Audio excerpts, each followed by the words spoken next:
So in this way, you have a line here, but why? What's the point of maximizing this classifier? The point is, if you have like if the 2 points in the sample doesn't fully represent the lot of all of the variance in the population, or maybe you just took a small sample of the data and couldn't and there is some additive variance of the population, which is like this. If you maximize the distance between the sum of the data points in here and here, so this vertical distance, if you maximize that, you could get a relatively stable line. If you draw a line like this, it's not gonna be as good. So I can indeed show you, like if I based on my 2-point sample, which is a very poor sample, of course, if I draw a line like this, then if the whole population have variance, it's not gonna classify very well. But if the line tilt to this direction, it's gonna do. It's gonna be. It's gonna handle this additive variance better, right? So this is one idea, or another idea is you can think of the sample of.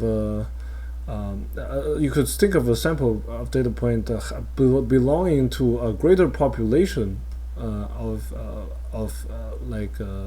the two distribution, and maybe this distribution variance increases, and if you draw a line here, it's gonna tolerate some kind of noise. But that's not realistic. Like when we create some classification model, usually we have some kind of samples.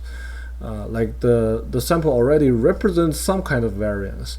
So let's see if the sample already have some variance. Is this line how many samples do we need to handle this additive variance in a relatively stable way? So wait, no, it's not that one. So indeed, I can increase the sample number while fitting a new model. So in this way, wait, not this one. Sorry, not this one either. Decision with respect to right. Oh yeah, this one. So if I have a small number of samples, then that doesn't represent the shape of the data set very well. You could see that the line wobbles a little bit. But SVM in this way, in the maximum, maximizing the minimum separation is gonna tend to be stable when the n is a little larger, and it's gonna stay stable here. And if you and it's gonna for additive normal variance, it's gonna converge like really relatively quickly. So this is one of the benefit of having the model, but then sometimes it's not that easy, right? You have 2 points that separate each other in a straight line. It's not always the ideal. What if this happens? So one of the population belongs to this, and another belongs to something like this. And if you draw a line, if you draw any kind of line, it's not gonna separate very well. And the first thing you think about is, okay, feature engineering. I can make a feature that really so from those two variables, I can create another variable on the vertical axis as my new feature, and I use some kind of function to create a feature that lifts those dots up. And although no line can separate the surface in a 2D spin, a linear surface, a linear plane can separate the data point along this. If I cut this into here, right? so essentially you cut the surface in the middle in a circle, and then so it's in this way. But it's quite artificial, right?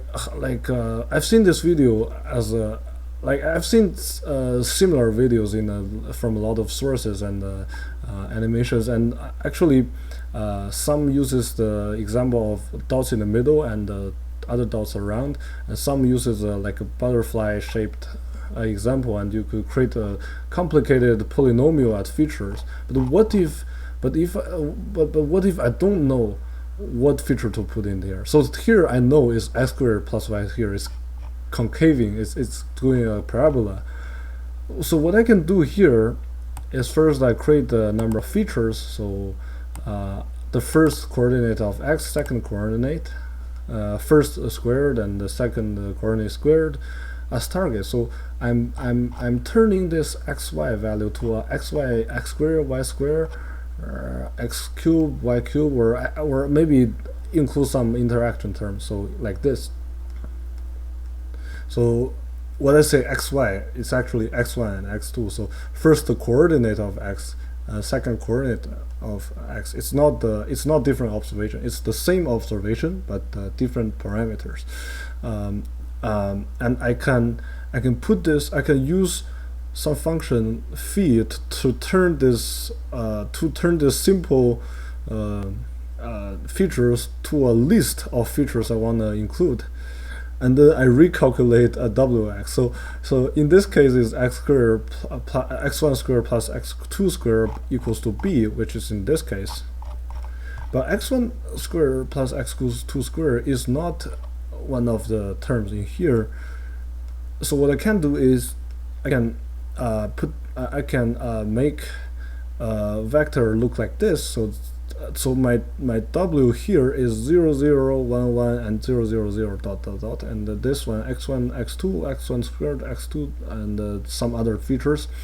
But the only thing left if I multiply those two together is x1 squared plus x2 squared equals to minus b. So okay, this is good, but there are two problems. Like first, it's very artificial. Like it's like you have to know what feature to include. That's for sure. And second, it's not very computationally effective, because if you think of the form that we said in the last section, you want to maximize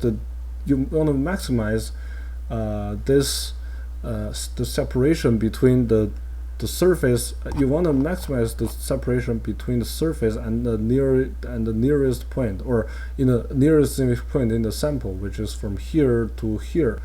Like the population here is not in the sample. It's generated. It's sampled later. Suppose when we model, we only know that the nearest model is here. We maximize this distance, and we in some way we convert it into here, which is by dividing the norm of w, and then you have to get you have to get an actual number of the model. You cannot just leave the optimization problem here.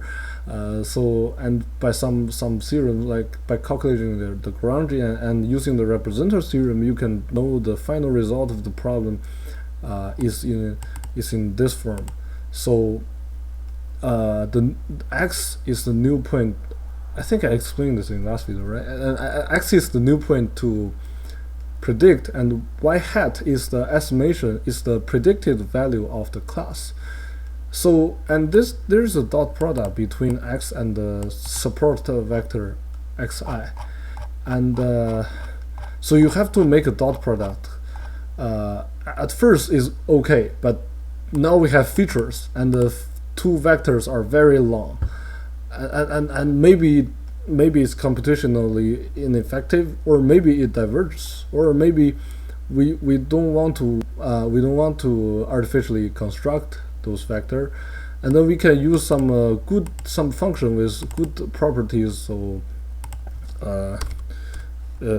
so like kernels. So we define the kernel function like kx xi is this dot product. So this is similar to just xi xj. If actually if it's just xi xj without using a without expanding, just using the x1 just using the xi vector times xj vector, this is called the identity identity feature mapping and identity kernel. But you can use something like a polynomial kernel, and sometimes calculating this is much easier than this, and sometimes constructing this is also easier than this, just for that reason, right? And it doesn't hurt to replace this part by this part, and also or by this part, right? Because these are the same. Some other nice property is that once you have some function k of a kernel, so phi xi phi xj, it has some good property. First, you could expand the term for all the data in the data. So x underline is the data set containing all the xi or xj. So each row or each vector, each individual vector is an observation. And if you think of each term of the observation or each column, sometimes or maybe the other way, each xi is a observation. So x1 is first observation, x2 is the second observation. You put this into the kernel, and then you could prove that it's symmetric. And by expanding the term and collecting the sum, you prove that it's positive semi-definite. And then that shows any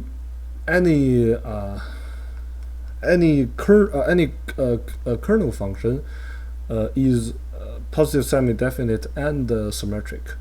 But then there's a nice theorem called Mercer's theorem. It says any kernel function, I guess you have to restrict it in some way, that is positive semi-definite and symmetric, is a kernel. It's a kernel function. So that means any function that is positive semi-definite and symmetric can be written as the product of two phi of the two vectors. So that made everything more easier, and you could fit a model in a lot of shapes. But then there's one problem. Like sometimes you build too many features, and or sometimes it captures some weird shape. So what I mean by that? So if the data if the data have a lot of variance or a lot of noise in the data, then this is gonna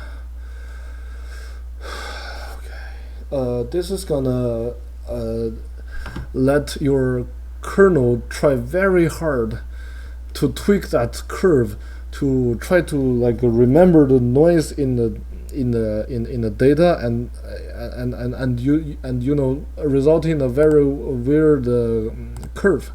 And also this gives this makes the poke some singularity points in the shape and make the overall geometry unstable. But what's the biggest problem is that for this problem we know that the two artificially generated data have two centers and additive Gaussian noise, and so sure, yes, but this model can remember a lot of noise in this data, but this is only a sample from the population, which means if I generate more data in the same way, it is not going to perform better, right? If I generate more blue points and the yellow point, it's not going to predict better than a straight line, or and also, higher degree terms are like unstable. So people think of a way. Oh, by the way, by noise and pattern, I'm just loosely speaking because we have already define the data in an artificial way, and maybe there is some cases where remembering those weird points actually capture the good pattern of the data. So we're gonna discuss this problem in another section, which is about no free lunch theorem and hyperparameter tuning. So that's, if you want to argue more about the philosophy behind that, this is the way to go.